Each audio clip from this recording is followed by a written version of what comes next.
That was my life's mission, and help women become entrepreneurs. Women are expected to take care of the children, cook the meals, clean the house, and still start a business. Within 24 hours, all the money I've been making was over.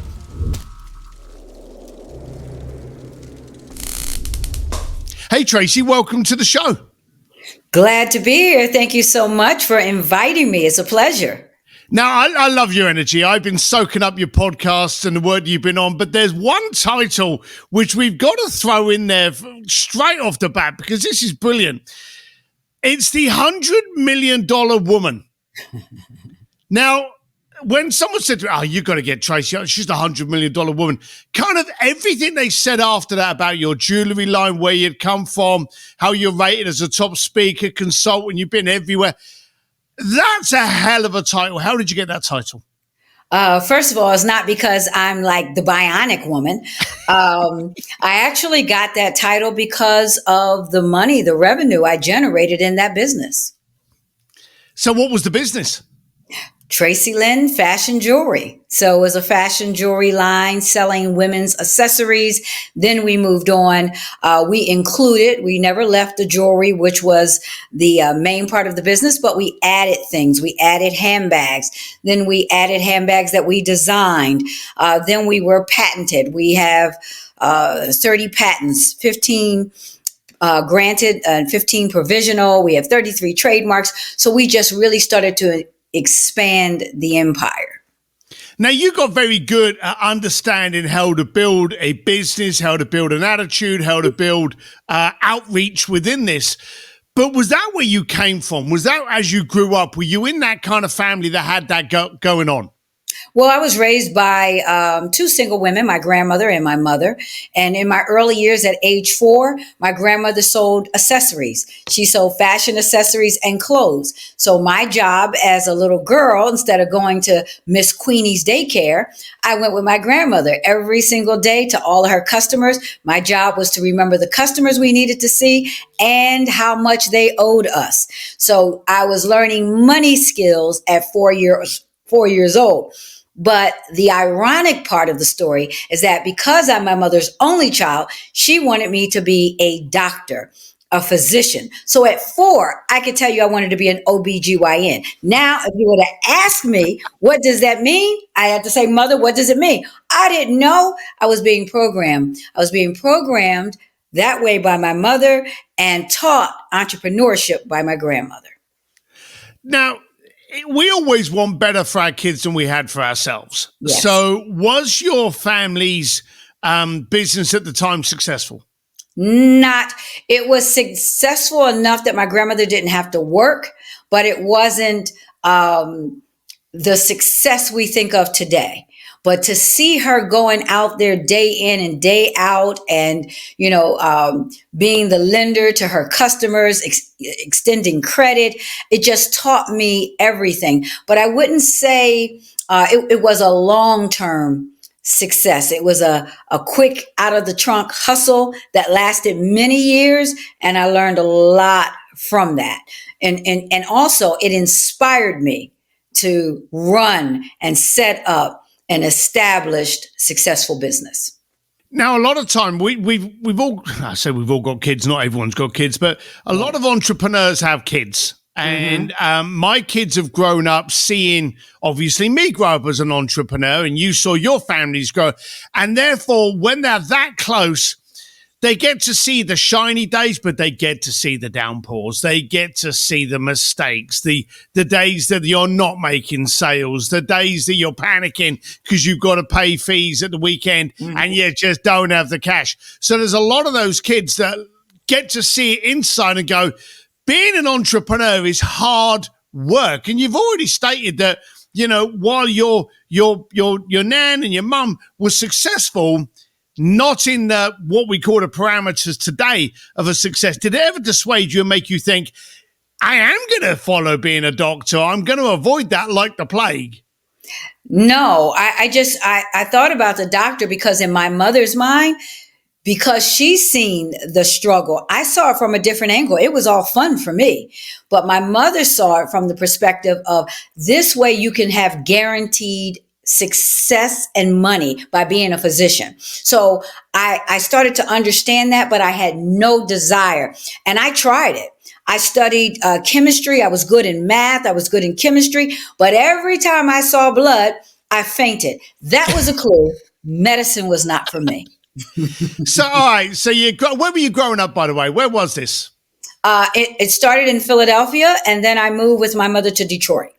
Okay. All right. So you're in Philadelphia, you're growing up, you're kind of getting this understanding that they were steering you one way, but you were just bred to be in this lane. Yes. What was your first entrepreneurial journey? My very first one was that my mother had a triplex apartment. So we lived downstairs and she had two empty spaces. My uncle lived in one, so it was one left. And I started a beauty salon. I went to beauty school at 15 in Detroit and finished by the time I was 16. And I opened up to do all the girls' hair for the prom. So that was my first entrepreneurial business. And the second one, by the time I was 18, I founded a particular sorority. I was a founder of that chapter on my campus. And so they needed paraphernalia. So I opened up Traci's Unique Greek Paraphernalia Boutique. That's a tongue twister. Yes. And so I like to always ask this for successful entrepreneurs, which clearly you're defining that. What was the first big slide, the first big catastrophe, the holy let's hold on to our backside moment in growing up as an entrepreneur? Well, even in my own, when I'm at home under my mother's roof, you don't really have many of those moments until you're out there doing it on your own. Yes. And the moment I had this one business and I called it Fantasy Wear, my last name was Wear. I don't even know why I called it Fantasy. It was just regular clothes. But anyway, when I heard women on the front porch talking about how I was doing all these new renovations in my home that I purchased with their money and that they should stop selling. And from there, the business was over instantly. Within 24 hours, all the money I've been making was over. And I had already quit my job. And that was my first big moment in my 20s that this thing is real. And am I cut out for this journey? That was the question. Now, these people, I've heard about this from another podcast. They were friends of yours. Yes. And so as entrepreneurs, I've always said that when you're not laughed at, ripped off, kind of humiliated and lied to, then you're not an entrepreneur. It's kind of like those scars you build up along the way. But you knew about business from your family. You knew about grit from your family. You knew about money from your family. But now you were learning how horrible people can actually be. And that's gut-wrenching. How did you get over that? Well, that is gut-wrenching, especially when you've grown up with good people and you have a heart for the people. And I had to decide, am I going to be the kind of entrepreneur if I don't get up because something bad and somebody talked about me? Because surely I knew that I would experience it again. So I decided to get up. But I had another question. Was I still going to lead from the heart? And the answer was yes, but I was very careful because the wrong thing was I took everything to heart. I couldn't handle it. I didn't know how to guard the heart from the people. And I didn't understand that everybody that's with you is not for you and everybody is not your friend. I had to learn that really quickly. And I decided that I was going to try again, but I was going to put some of those lessons into play. And I did. Now, when was this? What time frame? This had to be, I go by years in my life. So this was in my 20s. This was, I don't know, maybe mid 20s, 23 to 25 years old. I wasn't even 25. So I was 23 to 24 years old at this point. All right. So what were we talking about? 90s? We're talking about 90s. Yes. Early 90s. So all of this, and the reason I pushed that, I certainly would never ask a lady her age. My wife taught me well. But this was all before Instagram told us how inadequate we was. So this was before Facebook, Google, before internet, and it was all about your word, your bond, your honor, all of those elements. Yes.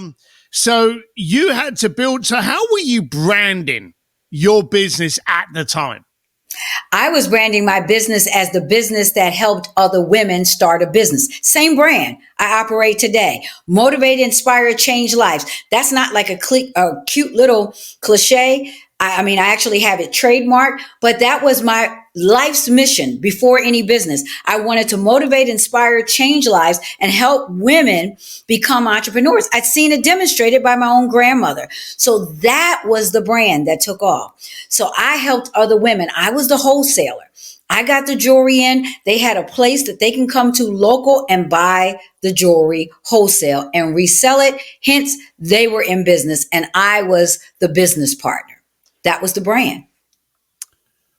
So here's where I get a little bit pokey, and I'm glad that you don't live anywhere near me. So do you think women have it tougher as entrepreneurs than men? Yes. Why? Well, I think because of some of the same stuff I still go through today, because a lot of times men don't see it as serious. And we've got all the stats and data, how much women make compared to how much men make. And women are expected to do a specific role when it comes to children and cooking. I posted on Instagram maybe 6 months ago that I didn't cook in the first 23 years of marriage. Oh my gosh, you would have thought, I don't know what you would have thought I said, because the crazies that came out because of that comment, like that was who I was. If I wasn't a cook, then who in the world was I? My husband and I made a decision. He said, you've got these skills in business, run.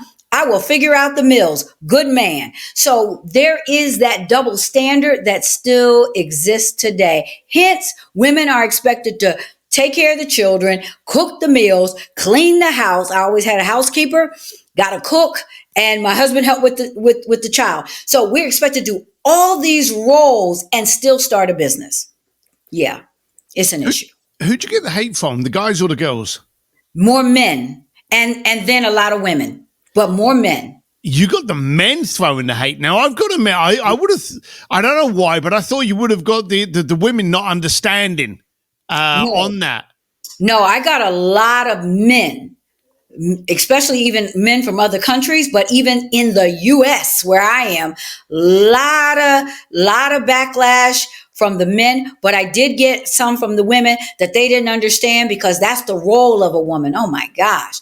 And not understanding the roles, the partnership of a marriage. And I've been married going on, it'll be 30 years in like 2 more months. So I'm clear about what a marriage is, very clear at this stage. So yeah, I got a lot of backlash, a little more gentle from women. And I had a lot more women taken up for me, but the men, rough. I thought I was going to have to get my husband to enter those comments. But once it got wild in there and the wildlife came out, I have to just let it go. I don't even try to respond. There's nothing crazier than people. So it's kind of weird. But I'm surprised. I'm surprised where the angle was coming from, and that's just ignorance there. So your business went from, and I've seen it reported, from $200 to like $100 million. Congratulations for a start. That needs congratulations. What are you focusing on now? So what I'm still focusing on is still empowering women. So now that I've sold my business, I was in a place, honestly, Steve, I didn't know what I was going to focus on. So I just started doing reels on the socials just to get out business information that people may not have heard or seen it from such a up close, authentic place. And then out of that was birthed my coaching programs, and then my Big Dog Academy. So that all came out of me just wanting a platform to give back. Wasn't looking, didn't know where I was honestly going to go with that. I'm interrupting this podcast for 35 seconds to give you more value. If you are an ambitious entrepreneur looking for the opportunity in everything you come across, don't just listen to this podcast. Imagine taking part in these conversations every week. Imagine having a new network of creative and disruptive entrepreneurs to support and push you into becoming the person you can be. With this high level and exclusive community, it exists. Head to simsdistillery.com to learn more.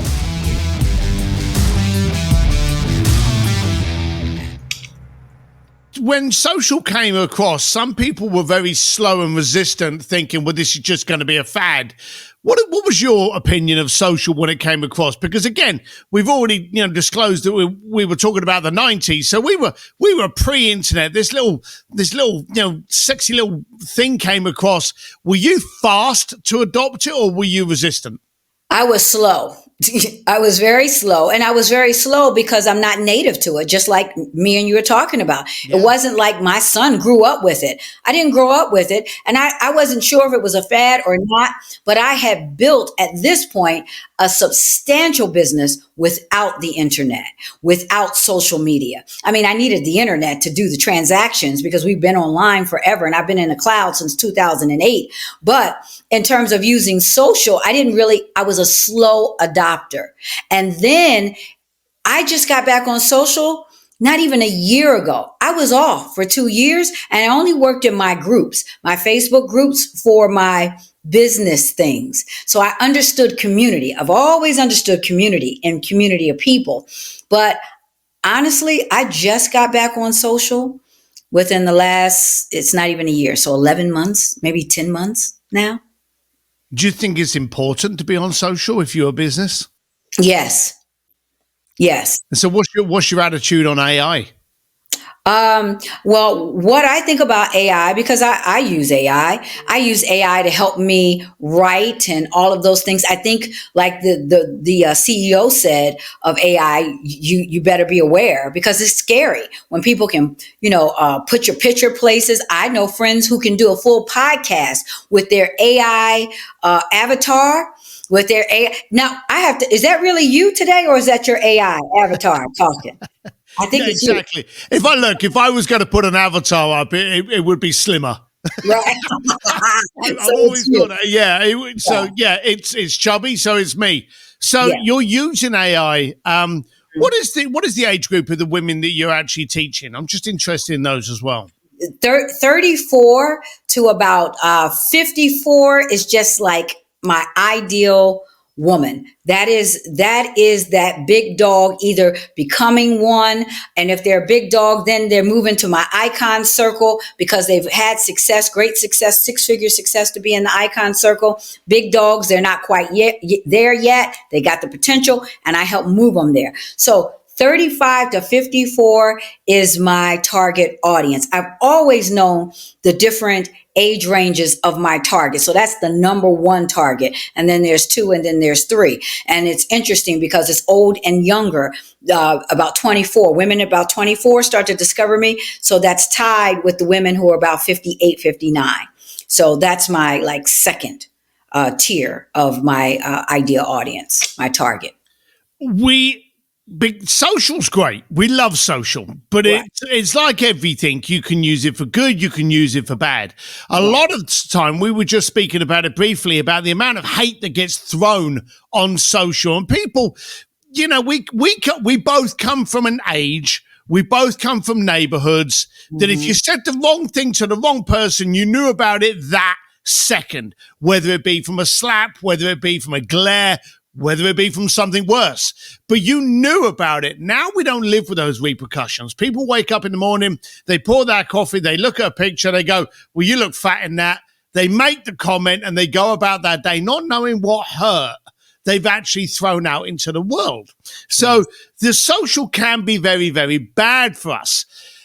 Also, because of that, there's a lot of, and I openly call them poor people. And I'm not on about financial, I'm on about mentality. Those poor of mind, those poor of gratitude, those poor of love that just want to kind of cast hate out because they're happy of being in that world. Yes. What are the things that women need to notice and recognize to realize that, hey, those people I shouldn't be listening to. I should get out and do these things.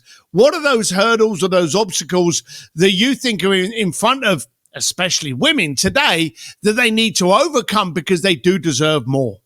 They absolutely do deserve more. That's my message 100%. And the main thing is, do not try to get your validation from the likes. Now, when people are on social, I was in a gym with someone, and every time someone liked a photo, Instagram, her phone would beep with Instagram, somebody liked you. And so I said, okay, so this is where validation is coming from, the likes. And then I told her something very real. I said, because you're a friend, if you come up on my feed, I'm not even looking at it. I'm just giving you a heart. So don't put all your eggs in the heart basket. Take those notifications off your phone. And because I was telling her how important reels were, but she was telling me, no, because everybody loves my pictures and posts. And I had to tell her, honey, they just may love you and just hitting the heart. So don't get caught up in that. If you're going to try to build a business, do what the business requires. And what the business is going to require from you, I told her, was the reels. And I told her why. But I saw what was happening to the mental. And then she would tell me, oh, this didn't go well. Look, nobody liked her. And I showed her how to use the insights. I said, listen, you got all these likes on this picture and you only got one follower. 500 likes. What does it mean? Because I had to break those things in our minds. Let's stop women getting our identification and everything from what social media says. Get around like-minded women, collaborative-driven women that can then encourage you, influence you, and help build you up. So social becomes the tool, the good tool to enhance your business. Not that you read it and that you get your identity from it, and you don't need to get your feel goods. You're going to get some feel goods, but trust me, you're going to get some feel bads. And you got to understand that people are people. The best thing about my business has always been the people. The worst thing about my business, guess what it's been? The people. So if you put all of your stock, if you put all of your belief system in the people, you're going to be in trouble. Find validation in you, in groups, and in things that are tangible and things that matter. Your word there that I hooked onto, validation. People are seeking validation from those people that don't matter. Do you think one of the byproducts, and it's a downward turn, is that the social networks have actually created more doubting and lack of confidence in and again, we're talking about women here. Do you think it's produced a lack of confidence or a lower level of confidence? Yes, and I have. And especially for women who start to not just get validation, but then begin to compare. We start comparing ourselves with what I see. Oh, look at them. Oh my gosh, they're living a life that I can only dream of, not realizing that that's a dream for them too. They're not really living that life. So we put so much confidence in the wrong things because it's really not real. So we got to be careful how much scroll time. That's why they took all the social media CEOs to not to court, but they took them on Capitol Hill and wanted them to apologize to the parents because the kids have become addicted. And I don't think it's just the kids. I think it's some adults that are addicted to the scroll and scroll and scroll. So what I do, I go straight to my account. Another way I go right into Meta. I'm not scrolling anything. I'm just going right into my stuff. I'm looking at what I need to look at, and then I post and I'm out. So we just got to be careful of what we put in our mind, how comparison sinks in. Then we start to believe we're not good enough. We don't have enough. Then we're really poor. We're poor in spirit, money, education. And then we start to take on this attitude. Then we want to, it's a rabbit hole that never ends. Me and you share the same philosophy on notifications. I have no notifications on my socials. I go into my social to control what I can control. That's one of the big deciding factors. You can't control what you can't control, so don't get all stressed on that. I go in there to do my business, and then I'm out about it, and I get on with my day again. But I love the way that you are focusing, and what a lot of people overlook is that you don't have to be on social And one of the biggest things is social doesn't have to be social. It's business. You're on there to tell a story, to explain something on Reels, to show an angle, to help for your business. And the beautiful thing is costing you time, but you're moving with purpose. So you're not wasting hours on there. You're on there. How long do you spend on social a day, would you think? If I'm spending an hour a day, that's a stretch. I'm on there maybe 45 or less, 30 minutes. I'm setting up my stories. I batch everything. So there are days that I don't go on. So if I skip a day, I make sure I go on the next day for interaction on my account, especially when I go in through Meta. And the truth is I hired a team because they are going to be consistent when I'm not. Because I'm still not native to it and it is business, I hired an excellent team. Their job is to be consistent with dropping the reels every day at the same time, doing the other things. And I just go in and I got another team that's in the DMs because I'm doing business. So I've got to be watching the DMs for business stuff. So I have a team that goes in and they handle the DM. Hey, this is, so-and-so from, or Alyssa from the Traci Lynn team. I have it that way so that I can still live and do the business that I need to do. I'm trying to be careful of these questions, but obviously I'm not very good at it. Are women scared of social? Are women scared of social? Yeah. No, because women are social. So that's right up their alley. Absolutely not. That's the problem. Hang on. Women aren't social? Women are social. Women are social, so they're not scared. They're not scared of social accounts. But sure, the downside is we're seeing. So I saw someone the other day. He was introducing me to a girl that was getting a great deal of followers, and then it turned out that she was AI. So a whole account had been actually built up of a fake person that everyone was now following. So we're not even comparing ourselves to real people now. We're comparing ourselves to fakes. And if we're looking at validation and verification, a lot of women want to look a certain way, act a certain way, and get certain validation. So I'm just wondering, is social more intimidating to women than it is to men? Again, because you got to remember, we are social beings. We love social. That's why at a certain age group, Facebook is the place because that's the real down to earth. Everybody's talking. They have the groups over there, extremely social.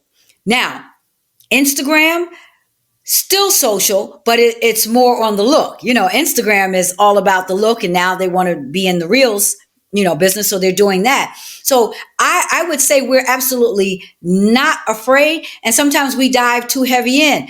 We think it's all of our family. We're family people. We love family. We're very social. We like to connect. So it's a great place for that, but we have to beware. We got to be aware of all the fakeness out there, like the fake AI accounts that we follow.